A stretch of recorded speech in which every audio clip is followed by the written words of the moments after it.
Yo voy a intentar hablar sin micrófono, espero que se me escuche. Lo primero es agradecer a Xavi y a la librería, pues como siempre, su acogida. Yo sí hubiera pagado hoy por estar aquí conversando con Chantal Mayar. A quien no voy a presentar, imagino que ya, sobre todo aquí en Barcelona, sabéis un poco su trayectoria poética, filosófica y en muchos otros ámbitos, porque lo que me interesa es que podamos ir sacando algunos de los temas de los que ella se ha preocupado de escribir y de pensar y que tan interesantes son. Y casi siempre cuando se entrevista a Chantal Mayar, cuando se habla de Chantal Mayar, salen una serie de filósofos, y yo por eso mismo, sobre todo de la India, Avivamadutta, Nagarjuna, yo hoy no le voy a preguntar sobre eso. Si luego sale en el diálogo, pues tendremos ocasión, pero yo he estado buscando estos días entrevistas que le han hecho y prácticamente es un leitmotiv de los entrevistadores hacerle pensar o repensar por enésima vez sobre una serie de cuestiones sobre las que ya ha escrito en muchos de sus libros. Sin embargo, sí me gustaría, bueno, primero tengo que decir que el formato de esta conversación lo pactamos Chantal y yo, de manera que yo soy quien ha elegido los fragmentos que ella va a leer, aunque creo que al final también se ha reservado un tiempo para algo que ha escogido por sí misma, y al hilo de esos fragmentos iremos haciendo preguntas o comentarios. Y claro, como soy yo quien ha leído esos fragmentos, de alguna manera también algunas preocupaciones o algunas de mis obsesiones como lector de la obra de Chantal irán saliendo a lo largo de esta conversación. Y decía que como casi siempre se le preguntan por cuestiones muy abstractas, yo me gustaría empezar hoy con dos nombres propios, para bajar un poco a la tierra, que no son tan abstractos, que son muy concretos, o que yo creo que tienen mucha relación con la propia biografía, además de con la propia trayectoria intelectual de Chantal. El primero, yo no le he dicho a ella, o sea, es una sorpresa. El primero tiene que ver, está aquí. El primero está aquí, este perro, este bebé que aparece en la portada de su libro Bélgica, de Chantal, y el perro se llama Toby. El libro está dedicado a Toby, además. Es más, en un momento determinado, Chantal dice, bueno, voy a leer la dedicatoria literalmente, para no equivocarme, para Toby, mi perro guardián, pero más adelante, en el pie de foto, que acompaña, en el álbum que acompaña, en el pie de foto donde aparece Toby, dice, la vida sin Toby no hubiera tenido sentido. Pocos libros conozco yo que estén dedicados a un perro tan antiguo, de su niñez, en un libro que además intenta recuperar en 8 viajes sucesivos que hizo a Bruselas algunos de esos episodios de su niñez. Como además le dedica a Toby un fragmento, a mí me gustaría pedirle que empezara leyendo ese fragmento y si te apetece, Chantal, contarnos un poquito más lo que tú recuerdas de Toby. Yo te voy buscando el fragmento que está...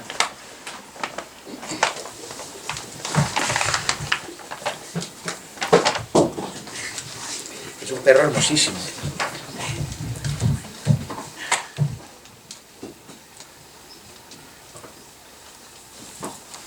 Está aquí el fragmento.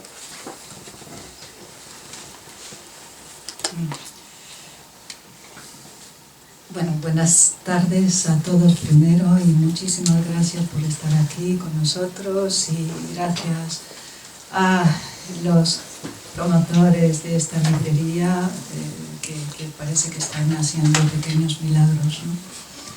Y gracias a Jesús, por supuesto, por estar aquí conmigo, que siempre se me olvida lo más cercano y luego me regaña o me niega la palabra, esas cosas que solo pueden hacer los buenos amigos. Bien. Primero quería preguntaros si a él se le escucha sin micrófono, porque si no nos vamos pasando el micrófono. ¿Se escucha bien? Se escucha bien. A mí no se me oía, así que prefiero el bicho este. Mis primeros pasos junto al canal al lado de Toby. Toby era un Zinneke y también era mi compañero de juegos y mi guardián. El guardián es el que le asegura a una que el mundo no se esfuma cuando la luz se apaga. El guardián permite que haya continuidad. El guardián es siempre más grande que una. El guardián no desaparece nunca. Toby tenía carácter, decían, pero lo demostraba en la calle cuando salía sin mí. La calle era su territorio, la casa era el nuestro. Un día, sin embargo, Toby desapareció. Volvíamos en coche camino de Bruselas cuando mi madre me lo dijo. Un hombre conducía. Los hombres eran algo extraño para mí, poco frecuentes. Sospechaba que en casa no eran bienvenidos. Mi madre me señaló el cielo. Se ha ido al cielo, me dijo. Yo sabía que para mi madre el cielo eran las nubes, así que pensé que Toby se habría convertido en nube. A partir de entonces miré al cielo con frecuencia. Un día le vi, se lo dije a mi madre. No me creyó.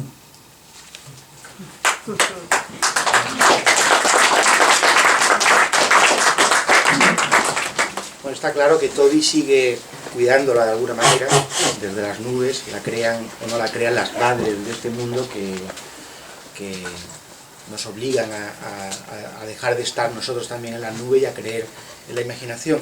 El otro nombre propio aparece y desaparece de la obra de Chantal, y yo creo que tiene también un carácter simbólico, una gran fuerza simbólica para entender sobre todo los fragmentos más duros, entre comillas, de su obra. Este nombre propio es Cali. Cali aparece en un largo poema en varias partes en el libro Conjuros, un libro, bueno, ya antiguo, ¿no? Anterior a Matar a Platón y a otros textos, y aparece también en el diario, en los diarios de la India. De hecho, en los diarios de la India, que no me quiero poner la gafa de leer, por lo cual sí porque me mareo, por lo cual voy a tener problemas para encontrar mis notas. Sí. En los diarios de la India, precisamente, dice Chantal: ¿quién comprenderá mi Cali? Bueno, para comprender su Cali hay que leerla, pero también hay que interrogar a las Calis que aparecen en su obra. Es por eso que yo te voy a pedir que leas un fragmento de las lágrimas de Cali y un fragmento también de los diarios indios. De las lágrimas de Cali, que son varios, yo he escogido el segundo y el cuarto, pero pues, tú puedes leer algún otro si te apetece o te gusta más.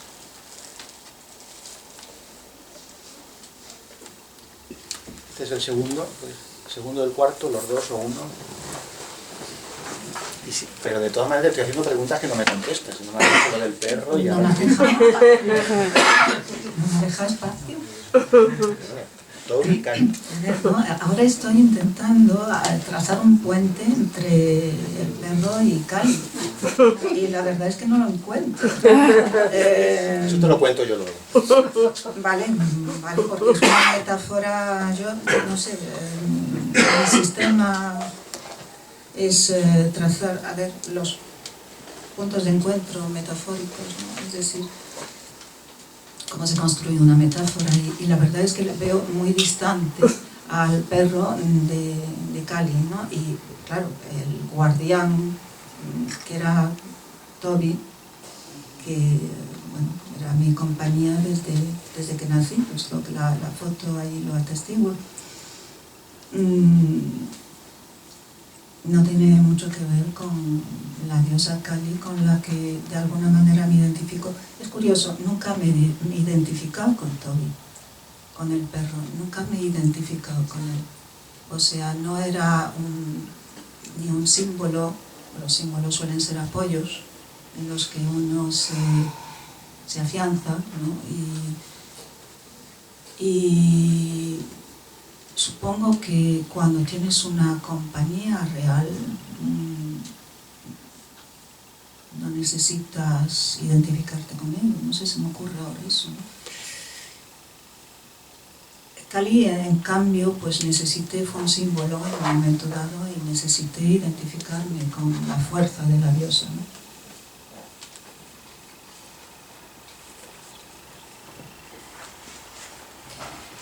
He declarado la guerra a todos mis enemigos. Me he declarado la guerra a mí misma. He declarado la guerra al mí. Alejaos, temedme. Por ahora sois aún los objetos del mí. Sois el otro que me habita y me recorre con oriflamas alzados donde dice: este es el pabellón de las delicias, este es el palacio del terror. Todos sois ejércitos y lugares, a la vez ejércitos y a la vez lugares. Sois el mí que acude a vosotros para odiaros o para desearos. Cuando termine esta guerra, si alguna vez termina, podremos conversar y tal vez amarnos. Podremos jugar a aquel juego que consiste en abrir distancias y volver a cerrarlas, sabiendo que no existe ni el cerrar, ni el abrir, ni ninguna distancia.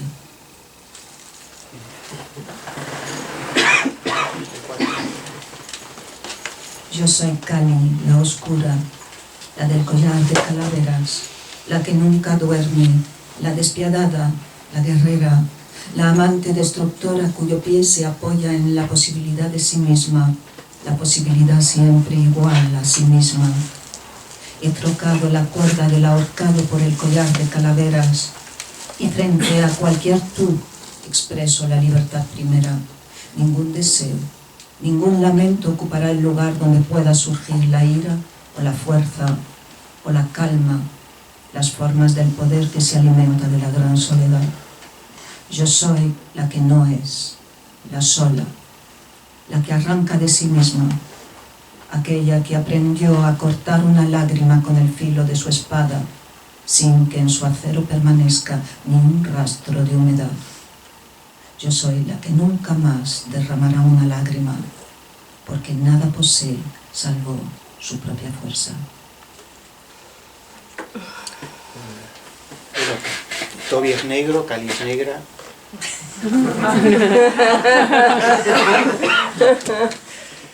Además, Toby es un animal y Kali de alguna manera representa la fuerza instintiva, por eso es destructora también, porque nos atiende a razonamientos morales. Hay un hilo conductor, aunque sea pequeño. Pero además hay otro hilo conductor, y es que tú a casi todos los animales, y aparecen muchísimos animales pequeños y grandes en tu obra, les conviertes casi en símbolo de lo que es la escritura, la palabra, la poesía. Incluso escribiste un librito maravilloso, se llama La baba del caracol, que se subtitulaba Pequeña zoología poemática. Aparecen moscas, avispas. Luego, si hay tiempo, te preguntaré por algunos de estos. Sí, pero permíteme interrumpirte. Las moscas son negras también.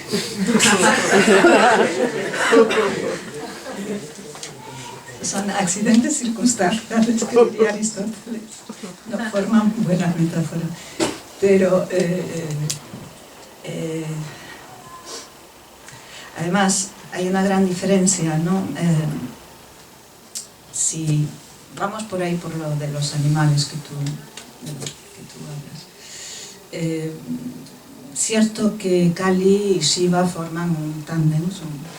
Kali es la parte, vamos, digamos, la consorte de Shiva, y una de los apelativos del dios Shiva es Prajapati. Prajapati significa señor de los animales.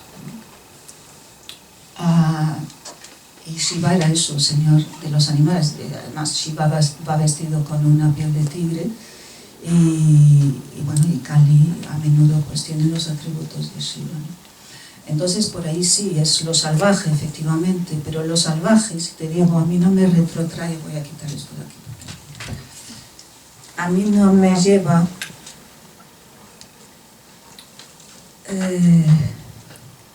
a la palabra, no me lleva, a ver, ¿qué palabra? Claro, estamos hablando. No me lleva al discurso, desde luego, porque lo animal es lo anterior, ¿no? al discurso. lo animal es más bien el grito y es más bien el hambre, ¿no? Entonces es aquello que te lleva a lo más... yo no me gusta la palabra instinto, no me gusta la palabra instintivo, sino a lo más anterior, digamos, ¿no? A lo que hemos olvidado también, al gran antes. Y no tiene nada que ver con los animales domésticos ni domesticados. Hay algo contra lo que me rebelo mucho con los movimientos animalistas, los cuales, bueno, me encanta que los haya y tal, pero hay veces en que caen en ciertos sentimentalismos que precisamente no le hacen ningún bien al animal y a cómo debemos de entenderlo y respetarlo en ellos y respetar a ellos en nosotros, ¿no? Es otra cosa, ¿no? Entonces, bueno, Tom era un animal doméstico, efectivamente, puesto que habitaba en el domus, es decir, en la casa, ¿no? Pero tenía ese sesgo de rebelde, de salvaje, que debía precisamente a su condición de Zinneke, que es una palabra que os he leído. El Zinneke es, y lo cuento también en el libro Bélgica, el Zinneke es un bastardo, es un perro cruzado, y se llama Zinneke porque la Zin era el río que tenía muchos ramales, que luego pues fue subterráneo a Bruselas, ¿no? Pasaba por Bruselas y luego por debajo de ella. Y en esos canales, en esos distintos canales, de los cuales quedan muy pocos, pero algunos todavía, bueno, se les llamaba Zinneke, es decir, pequeña Zin. Y en esos canales se ahogaban los perros bastardos, que no servían para nada, claro, antiguamente. Y después, pues esa palabra vino a significar también al bruselés. Ellos mismos, o nosotros mismos, nos llamábamos Zinneke, porque la condición de mezclados, ¿no? de persona sin pedigrí, de persona que no debe de responder a las obligaciones de los de cuna alta, pues les daban una libertad que no tenían otros. Entonces, pues les concederse a sí mismo, a uno mismo, una bastardía es concederse la libertad, de alguna manera, igual que el exiliado, también, es otro tema. Yo no quería ir por el camino de los animales, pero ya que tú lo has sacado, me gustaría que leyeras un poema donde... Hay muchos poemas, hay muchos fragmentos de tu diario, de tu obra, donde en efecto estos animales que no están domesticados acaban haciéndote sentir incómoda cuando invades su hábitat, incluso cuando invades el hábitat de unas moscas. Hay un fragmento donde te sientes culpable por molestar a unas moscas que hay en un banco, y porque tú te vas a sentar en el banco, ellas se espantan, ¿no? O sea, hasta ese punto tú tienes conciencia de la frontera que hay entre unas y otras. Pero muchas veces aparecen aves de todo tipo en tu obra que parece que se hacen de puente, no sé si en sentido simbólico, ya sé que, y desde luego no en sentido emocional, pero se hacen de puente entre tu visión del mundo y tu vocación como escritora. Hay uno, precisamente, que protagonizan unos vencejos, en la página 31, y si queréis dejamos el tema de los animales.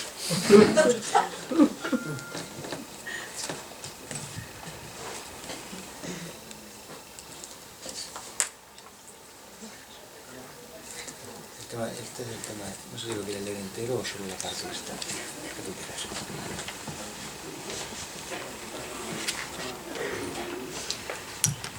Hoy usted ha contemplado los vencejos. Volaban trazando círculos sobre los tejados viejos. Hacían un delicioso estruendo de atardecer vibrante. Los vencejos nunca se posan. Sus patas son demasiado débiles. Si caen, no pueden volver a elevarse. comen, duermen y copulan en vuelo. Para anidar se cuelgan de las cornisas o en los salientes de las paredes rocosas. Usted pensó que compartía con ellos algo muy importante. El aire del norte, aquel viento que trae olor a gramíneas, le acariciaba la piel. Usted pensó que compartía algo muy importante con ellos. ¿Qué es sí, eso? con los vencejos. Con los vencejos, sí. Sí, pues todo esto que se está diciendo aquí, ¿no? Que no se posan porque son débiles sus patas. Esto es de la mujer de pie, por supuesto. Si caen no pueden volver a elevarse. Y bueno, pues esa fragilidad, ese no poder andar, ese no poder caminar en el suelo, ¿no? Es el tema de la mujer de pie, desde luego, ¿no? La mujer de pie es alguien que se queda de pie, pues precisamente porque no puede sentarse sin dolor, ¿no? Igual que los vencejos no pueden volar. Muy bien. Digo, volar. Posarse. Bueno, ya que tienes ese libro, si quieres cambiamos un poco de temas. Y como muchos no van a poder salir, yo tengo aquí apuntado muchísimos, pero hay uno que sí me interesa especialmente, que es el que tiene que ver con los trocitos de papel.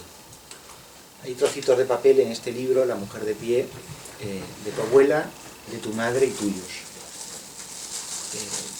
Bueno, tú estableces una analogía entre uno y otro. Me gustaría que la recordaras un poquito y yo tengo apuntado los 3 fragmentos por si quieres leer algo de esos 3 fragmentos. Bueno, pues esto tiene que ver con la angustia, aferrarse a algo, ¿no? Cuando alguien tiene angustia, generalmente cierra las manos, cierra los puños. Y curiosamente, pues me acuerdo de que mi madre pues cerraba las manos, estaba enferma de cáncer, y cerraba las manos sobre los trocitos de papel de Kleenex. Y lo que encontré en las manos de mi abuela cuando abrí la mano después de muerta también eran trocitos de papel.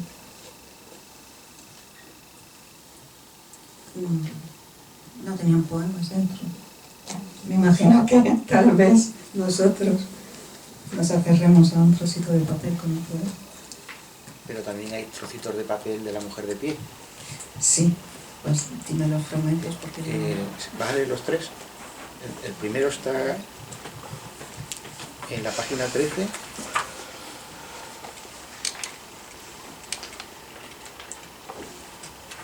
Es que prácticamente el libro empieza y termina con los trocitos de papel. Empieza con los trocitos de papel de su abuela y de su madre y termina con los trocitos de papel de la mujer de pie.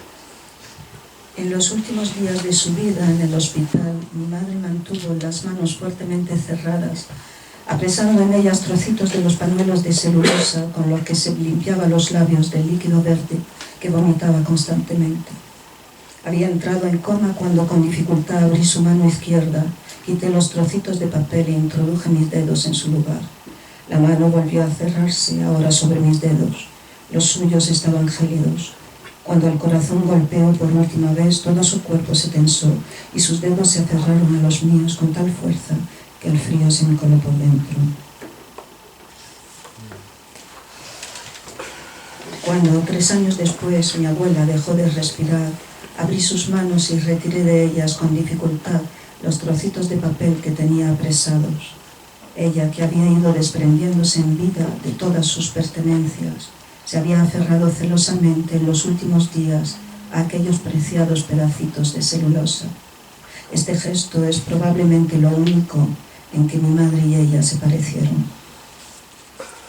Es el penúltimo fragmento.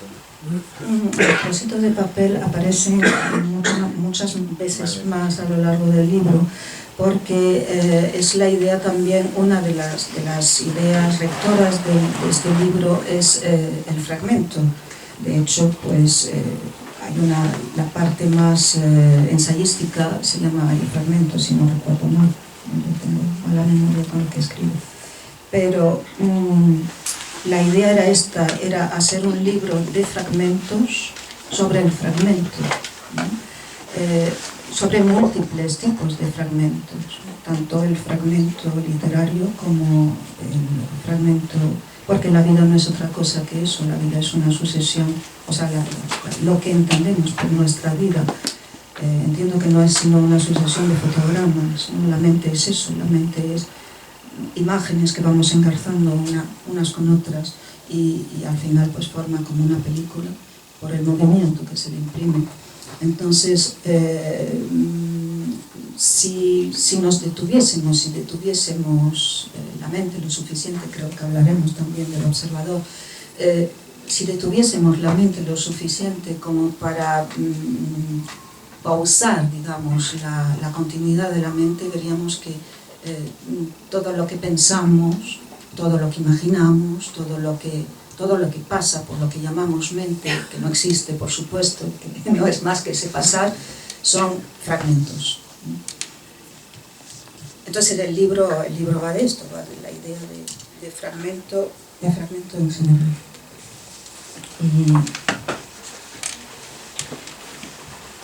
¿El último momento? El penúltimo fragmento.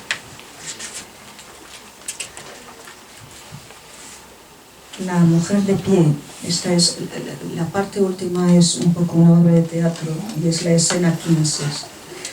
La mujer de pie advierte en sus manos cerradas un esfuerzo de los dedos por mantenerse prietos, cierta rigidez acompañando.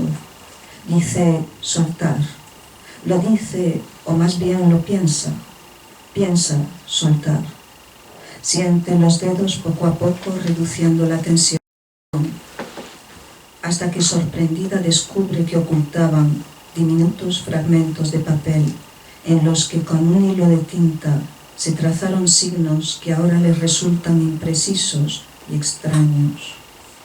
Busca una mesa, no la encuentra, se dirige hacia la ventana, dispone los fragmentos en el alféizar, trata de recomponer el texto, se cansa. Vuelve al centro del escenario, siente los labios extraordinariamente secos, nos mira. Bueno, y como paso previo a esta pregunta que te haré, o este fragmento que te pediré que leas sobre el tema del observador, que sí aparece constantemente en toda tu obra, te pregunto por dos sustancias químicas. Bueno, química, una es natural y la otra es química, que aparecen en tus últimos libros. En este libro le dedicas un fragmento, hay un fragmento que se titula Lírica, pero lírica no como poesía, sino como medicina. Hay un medicamento que se llama lírica. Pero en un libro anterior, me ha traído porque es muy gordo, el que recoge todos sus escritos sobre la India,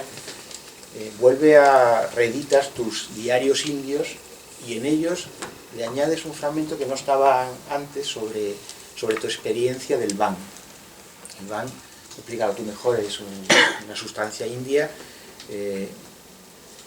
y la pregunta es ¿por qué fragmentos dedicados a estas dos sustancias? ¿Qué te han enseñado estas dos sustancias sobre la naturaleza de la mente y de la escritura y sobre ti misma? Y también eso, ¿por qué la necesidad de dejar constancia de ello en tus últimos libros?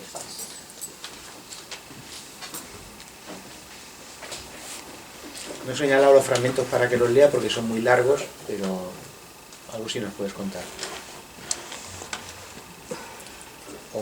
O te pregunto animales otra vez.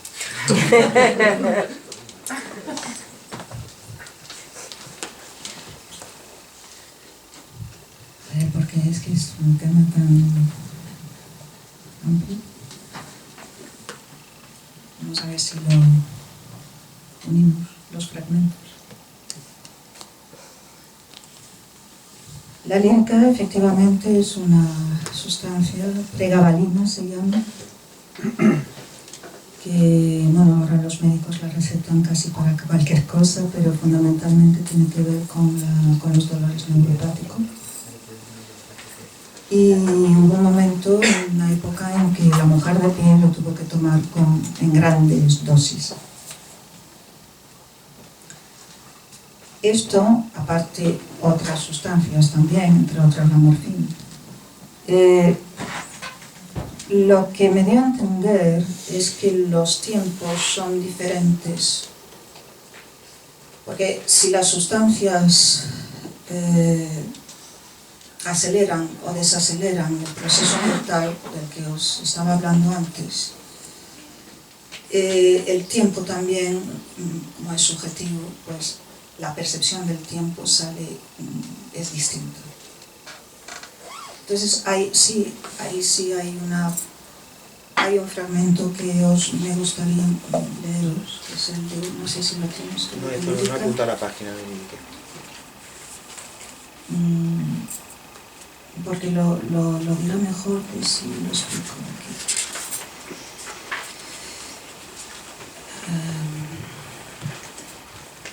Página 34. ¿Cómo? ¿34? 34. Sí. ¿Quién ha dicho?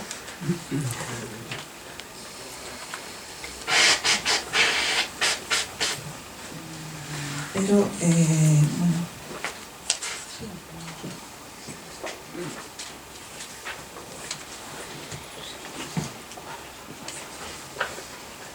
Aquí, no. La historia empieza aquí. Cuando usted, que siempre supo cómo convertir su mente en objeto de experimentación, decide aprovechar esta circunstancia para observarla en condiciones especiales. Piensa que con el ánimo desorbitado le será más fácil detectar lo extraordinario, así que se dispone a acechar la presa. En su cuaderno anota meticulosamente las desviaciones y fluctuaciones anímicas, dando cuenta de su alternancia. Los estados emocionales se suceden ahora amplificados por el efecto de los fármacos. La angustia se convierte en pánico, la tristeza en desesperación, el simple bienestar en euforia.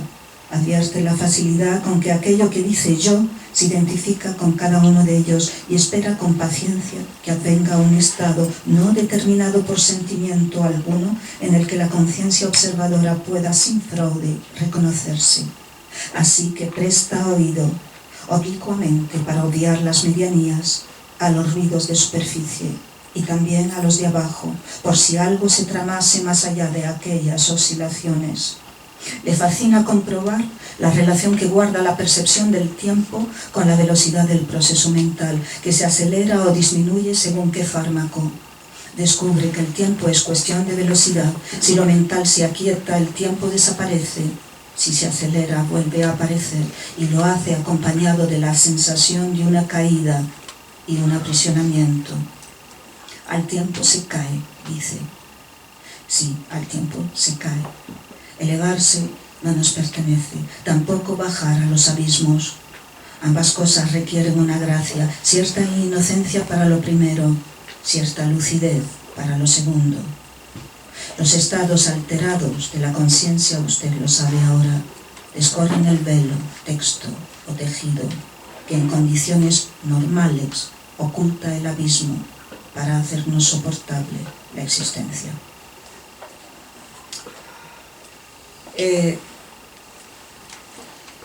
La conciencia, supongo, de estas posibilidades de observación en la mujer de pie durante el tiempo en que escribía este libro, que fueron varios años, darme cuenta de esas posibilidades de cómo había modos también de observar los usos, de los cuales querías también, creo, que hablaremos ahora.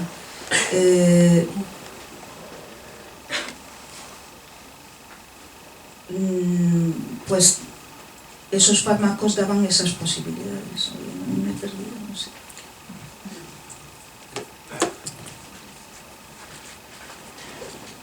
A ver.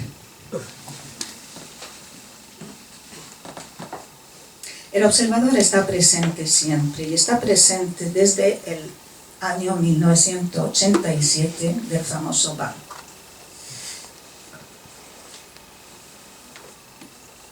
está presente en ese primer viaje que hicimos a la India, donde Jesús pues también estaba, y donde ese van se tomó conjuntamente.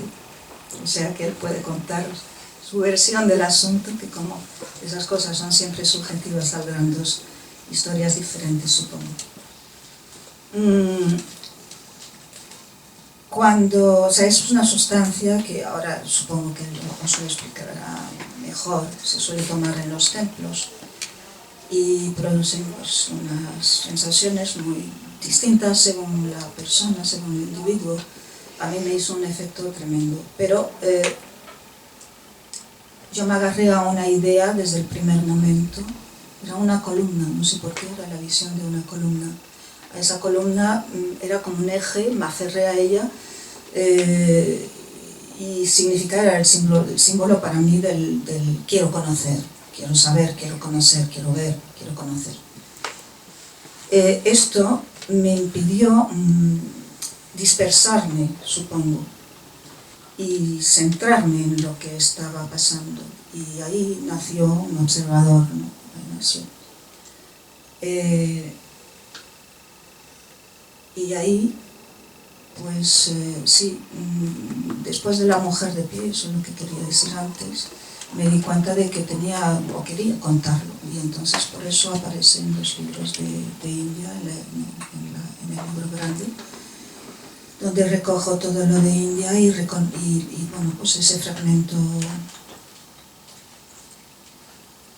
aparece ahí porque era el momento de decirlo y tenía que ver con esta mujer de pie y con estas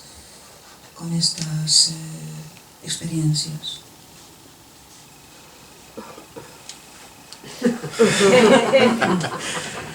Bueno, solo una pequeña discrepancia, fue en el año 88. No, era Navidad, o sea... Bueno, fue en el 87-88. Bueno, el Bhang es marihuana en realidad, que todas las ciudades de la India, cuyo patrón, por decirlo en términos nuestros, es el dios Shiva, pues es legal y en muchos sitios gratis. Muchas veces no sabes lo que te están dando porque lo dan en los templos en forma de dulce y te pilla unos colocones tremendos.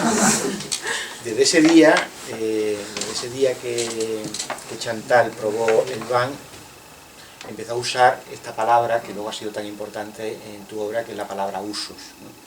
Incluso uno de tus libros más emocionantes y más duros también se titula así, se titula Usos. Yo luego, si te apetece, me gustaría que leyeras un fragmento de ese libro. Es un libro que está, igual que Matar a Platón, que es de poesía, que como unos diarios, unos ensayos, tiene mucha importancia la nota a pie de página. La nota a pie de página, de hecho, no forma un subtexto, sino una especie de texto paralelo que a veces incluso es más importante que el texto principal. Creo que esa es la originalidad y lo que le da fuerza a los dos libros.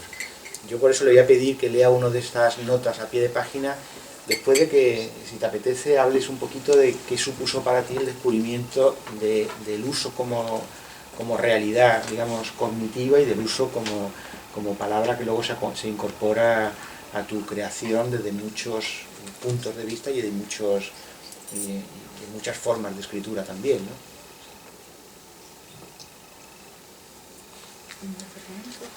Bueno, la pregunta iba primero, bueno, pero... Sí, bueno, a ver, en esa experiencia, no sé, es que es muy difícil utilizar palabras al uso porque enseguida vemos una cosa o vemos otra. Nunca mejor dicho. Sí, podríamos hablar de una visión, pero que es una visión, claro. Creo que es lo más cercano a la visión intelectual que quizás es lo que entendía Platón, ¿no? Por lo no ético. Es decir, es una visión que no es perceptiva, que no es con los ojos, pero sí lo estás viendo de alguna manera. Y bueno, fue como una especie de visión de un uso, como una especie de haz de fibras. Y yo pasé por diferentes estados durante las muchas horas de esa experiencia, de pronto me ponía a llorar, de pronto me ponía a reír, de pronto tenía miedo, de pronto el miedo a no poder irte de ahí, era tremendo a veces. Y entonces cada vez que el estado anímico cambiaba de situación de uso, de fibra, digamos, ¿no? Dentro de ese uso de fibras. Es como si fuera un músculo, un gran músculo, ¿no? Y cada estado anímico era una de las fibras en forma también de uso. Y bueno, me di cuenta ahí de que los estados emocionales no eran más que como distintas cuerdas de las que a las que se podía saltar y desde las que se podía saltar a otras. Es una cuestión también del observador, el verlo así. Y puedo decir con certeza que el duelo más importante de mi vida no se hubiera podido realizar o no se estuviese todavía realizando con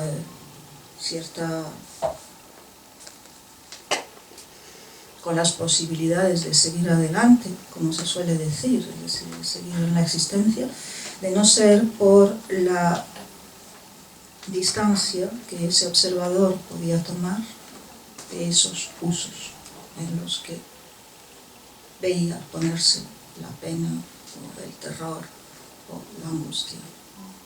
O sea, si uno se distancia lo suficiente de sus procesos mentales anímicos y los mira pasar, ¿no? Los mira estar, pues es bastante más fácil dar tiempo para que y mientras tanto seguir viviendo.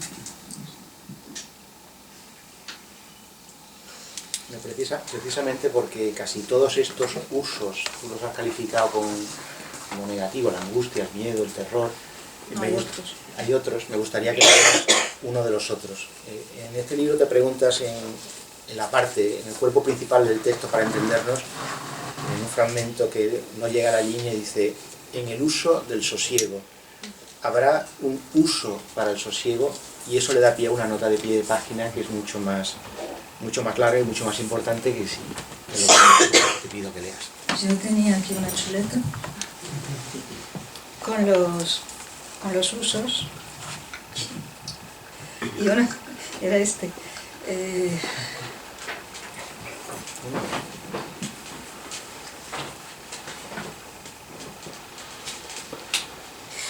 Pero hay otro anterior que sí os leeré antes.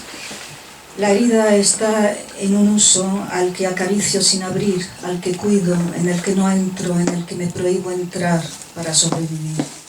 En otros usos hay otras heridas que no se asemejan a aquella. De cuando en cuando abro alguno para verificar su estado y ajustar los sentimientos a su estimación. Casi siempre observo algún desacierto en el juicio, alguna descompensación, y hay que proceder a una delicada rectificación.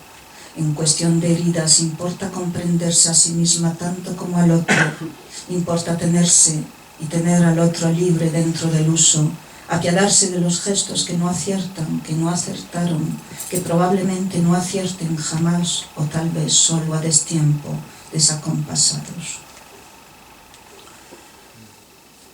Hablo aquí de a quien le duele en el uso, pero también a quien te duele a ti, es decir, en un duelo hay otro siempre, ese otro es con quien tenemos que saldar cuentas a veces, ¿no? Y en otra parte antes decía el mí, que es otra palabra que está por todas partes en mis libros, sobre todo en los últimos, usos, un haz de usos tensos.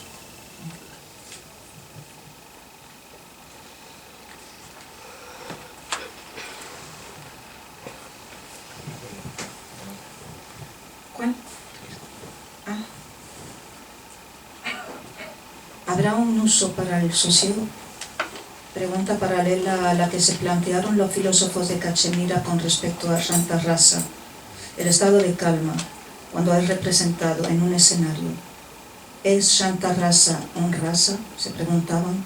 O sea, ¿es la representación de la calma una categoría estética? Sí, pero eso es muy ensayístico. No me gusta leer esto. Pero es verdad que tiene que ver los usos, digamos, con los rasas, eso sí, ¿no? O sea, pero prefiero comentarlos más amables. Los estetas de Cachemira hablaban de 9 rasas, ¿no? Los 9 rasas son 9 emociones estéticas, es decir, 9 categorías que provienen de 9 sentimientos ordinarios, pero que al ser representados en un escenario se modifican de tal manera que producen un placer independientemente de cuál sea ese tipo de sentimiento ordinario. Es decir, la pena se convierte en lo trágico y lo trágico es placentero. Sí, tiene que ver en ese sentido, sobre todo en el sentido de hacer categorías con ciertos estados, ¿no? Con ciertos estados anímicos. Aquí, ¿no? Los usos son estados anímicos. Luego, supongo que yo estaba influenciada por el estudio de los rasas, que en ese momento pues, me tenía absolutamente ocupada, ¿no? Y el uso del sosiego, sin embargo, que le sigue a esta nota, habla aquí del observador, que sí creo que es más leíble. Dice, las frases se alargan como un rayo de sol en la mañana. Ha de ser cosa del sosiego. Lo sosegado se distiende, lo tenso se contrae. Por un instante me desocupo, contemplo los usos. ¿Desde otro uso? Sí. ¿Será que el uso del sosiego tiene ventanas por las que el observador se asoma? ¿El observador? ¿Qué hace el observador en el uso del sosiego? Ha venido subrepticiamente, por afinidad. Se ha introducido como un ladrón que se viste de sombra para confundirse con ellas.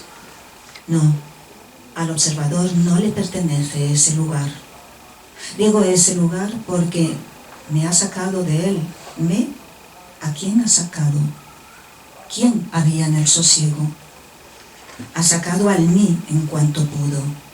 En cuanto el mí empezó a escribirse. Cuando dijo sosiego y vio que se alargaban las frases. Y no obstante, en el uso del sosiego, digo que veo alargarse la claridad del día en el suelo de madera. Contemplo su reflejo y digo, contemplo, y siento que me alargo desde aquel punto en el que el dolor memoria queda adormecido. Mientras tanto.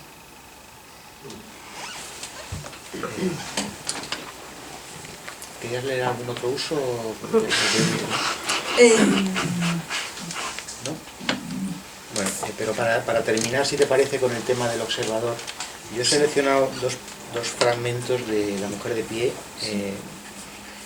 Puedes elegir uno de los dos, el de Patanjali 189 y el del observador observado. Me alegra coincidir en algunas cosas. Mientras no sean moscas.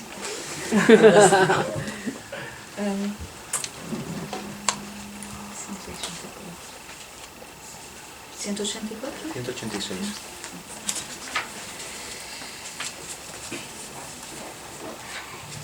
Pero A ver. para no leer entero, porque aquí hay citas de Patanjali, de David Hume, que es el único que se acercaba, curiosamente, bastante en su teoría del sujeto, ¿no? Se acercaba bastante a esto.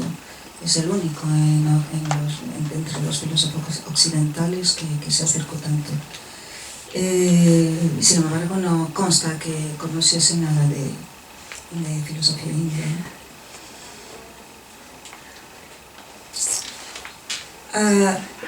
Wittgenstein se debatía entre los niveles lingüísticos y lo metalingüístico. Patanjali pretendía salirse de todos ellos. ¿En qué nivel metalingüístico se sitúa el observador de la propia mente? ¿Y quién observa al observador? Y si el que ve logra acallar el habla de fuera y también el de dentro, en tal caso, ¿qué proceso? ¿Qué ve el que ve? El mí no se atrapa con ningún otro mí. La conciencia es un hilo, uno más. La conciencia es un mí encubierto. Imágenes, resonancias. El ver, al fin y al cabo, es una escucha.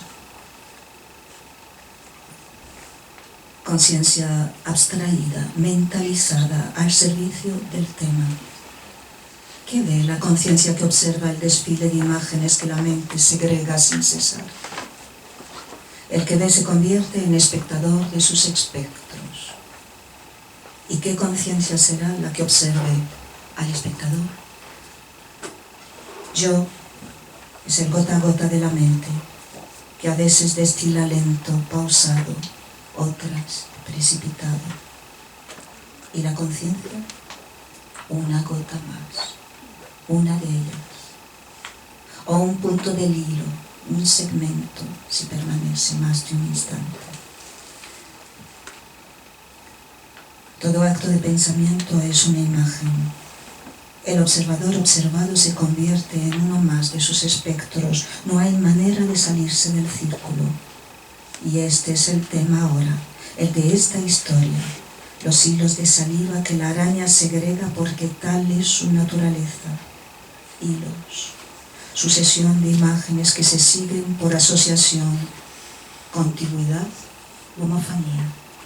Ecos que no devienen conscientes, pero que crean historia al generar acciones, nudos, confluencias, minúsculos fragmentos de universo que si se detienen se comprimen y entre todos forman una maraña o persona, perturbando el delirio de las trayectorias.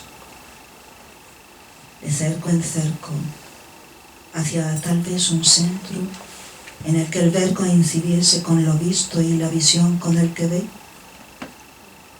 de cerco en cerco cada vez más estrechos, cada vez más cerrados, sobre sí, sobre el acto de ver, un acto sin sujeto, el ver viendo. ¿Es esto posible? Ahora el ver convertido en un tema. La araña sigue segregando, hilo, color de entretiempo. Neutro. Bueno, mira el reloj y veo que ya llevamos casi una hora, que me lo parece. Entonces yo te voy a hacer una petición, un comentario y luego dejarte tiempo para la lectura que tú querías hacer y luego si alguien quiere hacer alguna pregunta también. Se me quedan muchos temas fuera, es imposible abarcarlos todos, pero hay una parte, porque tú tienes muchos fragmentos más largos, pero hay una parte de poemas breves que a mí me gusta mucho, el de Polvo de avispas. No sé si te apetece leer unos cuantos de ahí. Eso estaba en la herida, en la lengua, donde yo creo que hay bastante inspiración de algunos autores que a ti te gustan mucho, como Santoka, este poeta zen japonés, y algún otro. Pero yo especialmente detecto a Santoka. No sé si quieres hablar, decir un poquito quién es, o leer simplemente algunos fragmentos de Polvo de avispas.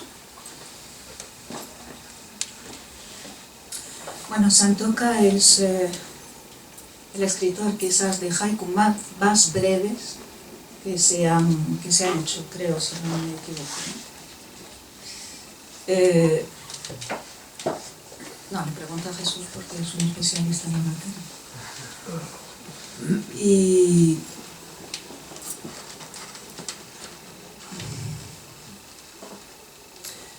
a ver, lo breve, ya se sabe. Y llevamos una hora hablando. Sí, así que me callo.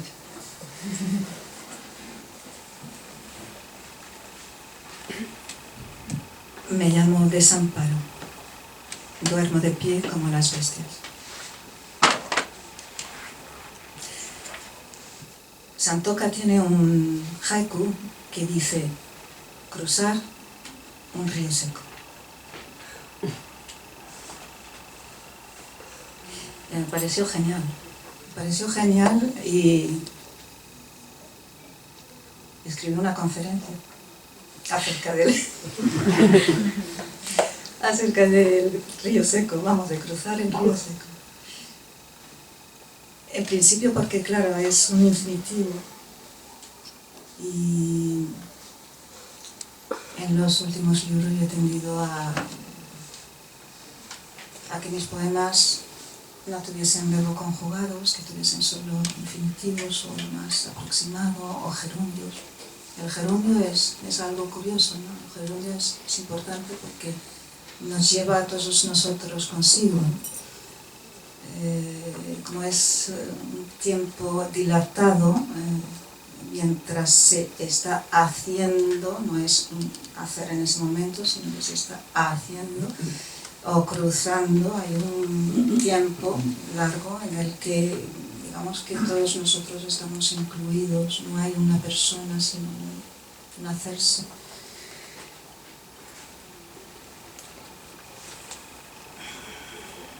Pero vamos, no llego yo a Santoka aquí. Tan frágil el tórax, y no obstante, han de picar el hielo para poder hallarme. Cada mañana, junto a las alpargatas, mi vida.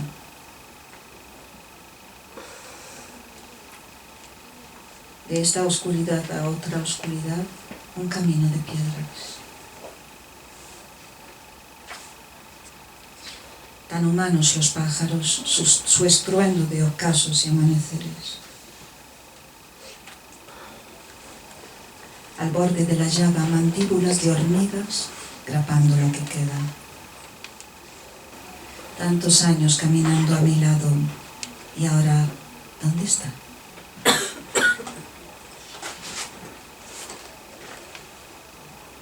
Caminar aventando el miedo, sin apenas pasado entre las alas. Enterré un grito en el pinar. ¿Por qué será que no lo encuentro? Viento de marzo, la cabeza como en medio de orugas procesionarias.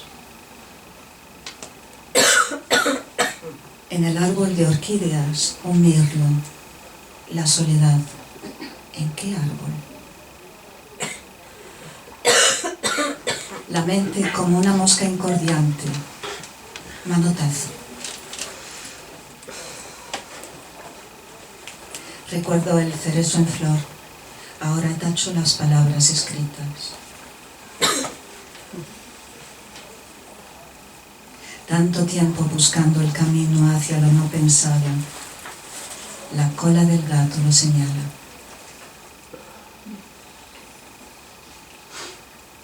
Viento nocturno, si lo real es permanencia, nada es real.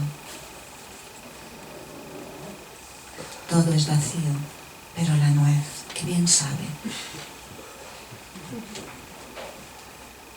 Un viejo toldo desgarrado, una mujer anciana lo remienda. Bueno, pues en un fragmento de Bélgica también, este libro donde ella en 8 viajes sucesivos va recuperando su memoria, cuenta algo que yo creo que de alguna manera define lo que ha sido el resto de su vida y el resto de su obra. Cuenta que cuando estaba en el internado se escondía debajo de la manta por la noche pues con una pequeña radio, con auriculares y también con un libro para leer. Un día se escapó una luz, la descubrieron y creo que te quitaron la radio y el libro. Dices también ahí que es de las pocas veces en tu vida que has suplicado algo. Suplicaste que, no sé si te devolvieran el libro o lo que fuera.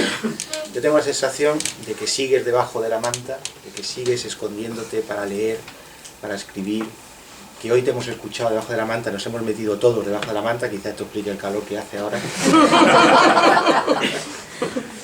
Y antes de que tú leas lo que hayas elegido leer, yo quiero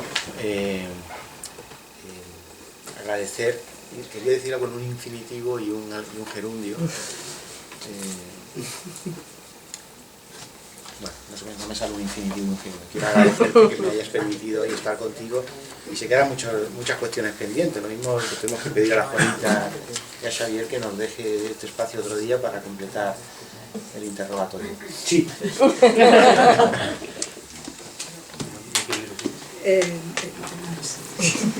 Se me lo va a decir tú, porque yo tengo aquí una cosa. Te vas a hacer trampa. Y el libro de Jesús que más me ha gustado siempre es un heterónimo suyo, es Vikram Babu. Y viene a cuento de lo que hemos estado contando. Este Vikram Babu pues termina sus poemas siempre con una pregunta. Y os voy a leer por lo menos dos de ellos, ¿no? Como hormigas en fila, un yo que se disgrega necesita encontrar un agujero, una envoltura, un nombre, eso que tan ufanos denominamos mundo. Vikram Babu pregunta, ¿tú también?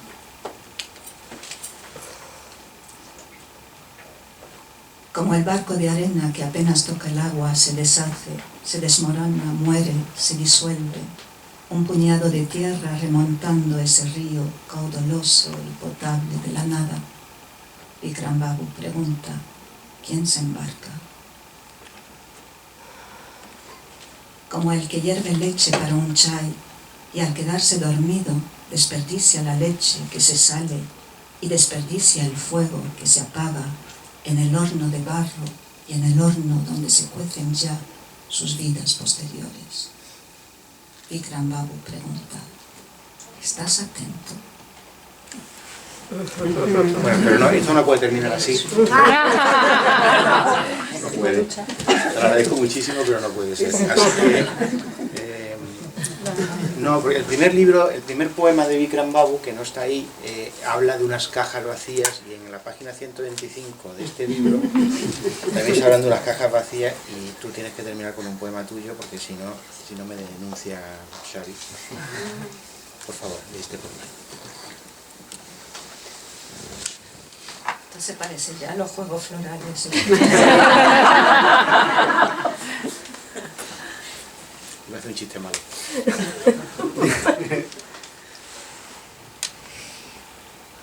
Llevarla arrastrando de una habitación a otra, ver cómo se amontona el serrín en las esquinas, barrer, aquí también, qué extraño, o quién sabe si el agua, formando sólido, mejor barrer, o bien irse, arrastrando la caja.